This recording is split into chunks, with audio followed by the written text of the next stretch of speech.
বল্টু না, তুমি তো আমাদের ফ্ল্যাটের 2 নম্বর রুমে বাসা ভাড়া থাকো, তাই না? আসসালামু আলাইকুম আপু, কেমন আছেন আপনি? আর হঠাৎ এই দোকানে কেন আসলেন? তেমন কিছু না, তোমাকে একটা দাওয়াত দিতে এসেছি। কিসের দাওয়াত দিতে এসেছেন? আমার দাঁড়িয়ে কথা বলতে কষ্ট হচ্ছে, চলো আমরা বসে বসে কথা বলি। আচ্ছা তাহলে এবার বলেন কি হয়েছে, কিসের দাওয়াত? আসলে আগামীকালকে আমার জন্মদিন তো, তাই তোমাকে দাওয়াত দিতে আসলাম। তুমি আমাদের বাসার সামনে এসে কলিং বেলে কনুই দিয়ে চাপ দিলেই আমি দরজা খুলে দেবো। কিন্তু আমি কনুই দিয়ে চাপ দিতে যাব কেন? আমার তো 2টা হাত আছে। বারে, আপনি আমার জন্মদিনে খালি হাতে আসবেন? হাতে কোনো উপহার থাকবে না বুঝি? ও আচ্ছা, এই কথা। আচ্ছা আচ্ছা, আনবো, সমস্যা নেই। ওগো এদিকে আসো, একটা মজার কথা শুনে যাও। কি হয়েছে বলো। আসলে তুমি তো আমাকে রেখেই বাস দিয়ে চলে আসছো বরফের দেশে। যখন আমি দেখলাম যে বাসটা চলে যাচ্ছে, তখন আমি বাসের পিছে পিছে দৌড়াতে লাগলাম। তারপর হঠাৎ দেখলাম যে আমিও বরফের দেশে চলে আসছি দৌড়াতে দৌড়াতে। একটা ভালো বিষয় হচ্ছে যে আমার ভাড়াটা বেঁচে গেল, তাই না? তো তোমার ভাড়া কত টাকা বেঁচেছে? 500 টাকা ভাড়া বেঁচে গিয়েছে আমার। আসলে তুমি একটা পাগল। তুমি যদি বাসের পিছে না দৌড়িয়ে একটা সিএনজির পিছে দৌড়াতে, তাহলে তোমার 1,000 টাকা বেঁচে যেত। হ্যাঁ?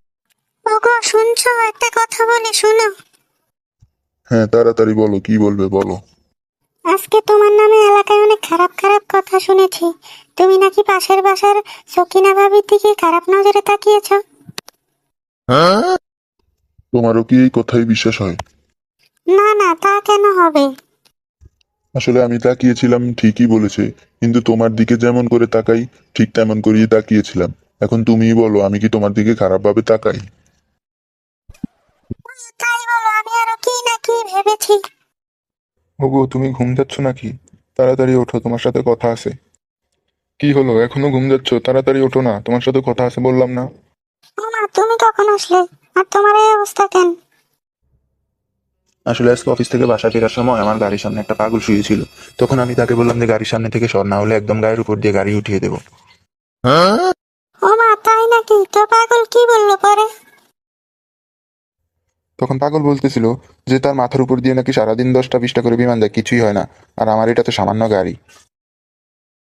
কিরে বন্ধু, কি হয়েছে তোর? হঠাৎ এখানে ডাকলি যে?